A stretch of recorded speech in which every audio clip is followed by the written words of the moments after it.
Hey everyone, it's Kirei here for Bramble and I have a brand new process video for you.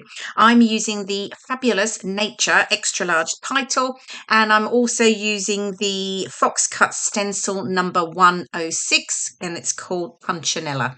I have some photos here. I've got 8 small photos, and I've already mounted them because I have to confess I started this layout already and I didn't like what I was doing, but I'd already mounted the photos, so hence that's why they're done. So anyway, we're starting again.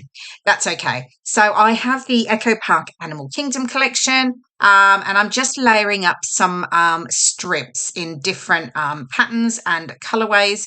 I'm just going to use those as a sort of feature down the left side, and then I will layer my photos over the top of them. My photos were from pretty recent trip to Port Lympne Hotel and Reserve down in Kent for my 60th birthday. It was my husband's birthday present to me, and we stayed 2 nights down there in this most amazing wooden wigwam with fantastic views over the Kent countryside. And part of my my sort of stay, he treated me to a number of different animal experiences, and this one was meet the rhino, so which was fabulous. I mean, we were up close, as you can see from the photos. We were able to touch the rhino. Yeah, and it was brilliant. Such a fantastic experience. And Port Lympne does a lot of work on like conservation, and their aim is to release animals back into the wild. So yeah. Anyway, so this is the rhino experience. So what am I doing here? We're moving on. We are doing some stenciling to the background. And as always, my stenciling tends to be relatively subtle. I end up, stenciling and then covering up a lot of it. But that's okay. I just like that it sort of peeps out from behind my papers. And I've used Distress Oxide in Bundled Sage with this one, just a soft green, just obviously picking out the colours, the greens that are in the papers and the green of the title. So I've really sort of heavily distressed the edges of all the paper strips, and I've mounted my photos, and I've mounted them with foam pads just on the top edge only and kept it flat down the bottom. And I love that extra large nature title. I sort of looked at it going the other way, going across the layout underneath the photos, but it just wasn't working for me. So actually turning it on that sort of vertical worked really well. Actually, it followed the vertical strips that I already had, so I felt like that was a much better spot for it to sit. And then I'm just adding a little bit of interest. Oh, someone's given me a 12 bar there. Oops, I'm actually away at a crop, and sometimes people don't realize I'm filming, so yeah, you get little things added into your video. Anyway, yeah.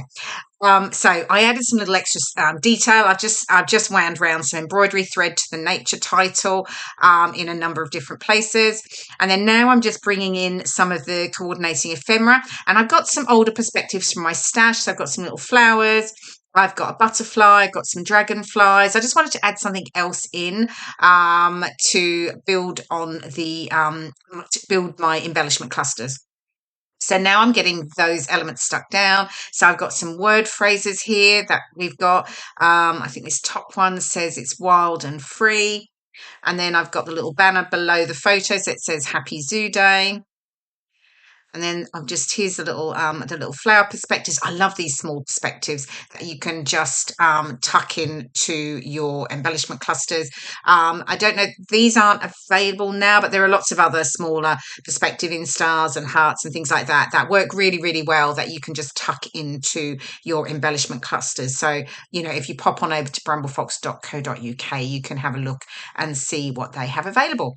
Okay, so I've got this little map here, camera, there's a flower. So yeah, just adding bits and pieces here. I've got this sign here that has the names of different animals. Sadly, it didn't have rhinos on this one, but anyway, that is okay.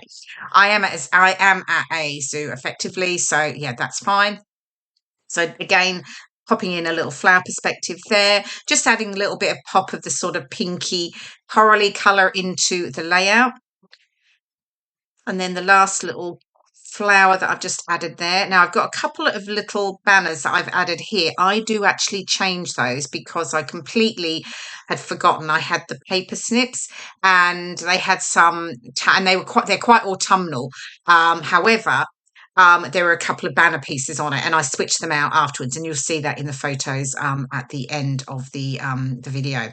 Okay, I can stick my nature title down now. Now, if you go over to the shop, there are quite a lot of extra large titles available, and I really love them. Actually, they really add, they're really quite a feature on your layout, and they've got a variety of different ones. There's legendary, summer, memories, snapshots, remember, splendid, cherished, enjoy, today, and then they've got a couple of school ones. School is cool and school days, and some of them come in a mix of colors, so you've got a bit of options there. But yeah, I love the way they look, and they really sort of pop from the layout. Okay, I decided to add a little bit more stitching detail here because I'd wrapped the title with some embroidery thread. I thought I'd add some little cross stitches, just another added texture to the layout. In fact, what I've thought about, I could have actually cross stitched over the nature title instead of wrapping around, but anyway, that's okay. Okay, so I'm just going to add a few, as I say, around the layout in a number of different spots. And then I'm almost done, actually. I'm sort of, yeah, I haven't got too much left to do. I think I'll add my journaling as always, and I always add something to my layouts just to make sure I know what we were doing, and just to really just add some details, but also to add a date, because it really helps me when I come to file them, because typically I end up with loads and loads of layouts that I haven't got filed, and then they need to be all done in one go, and so it really helps me out knowing the order they need to go in. Okay, so as I said, journaling below my photos, and then yeah, here are the close-ups.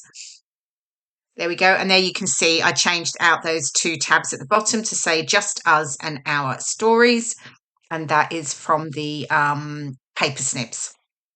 Okay, there's the close-up details. I hope you've enjoyed watching the process video, and I'll see you again soon. Bye for now.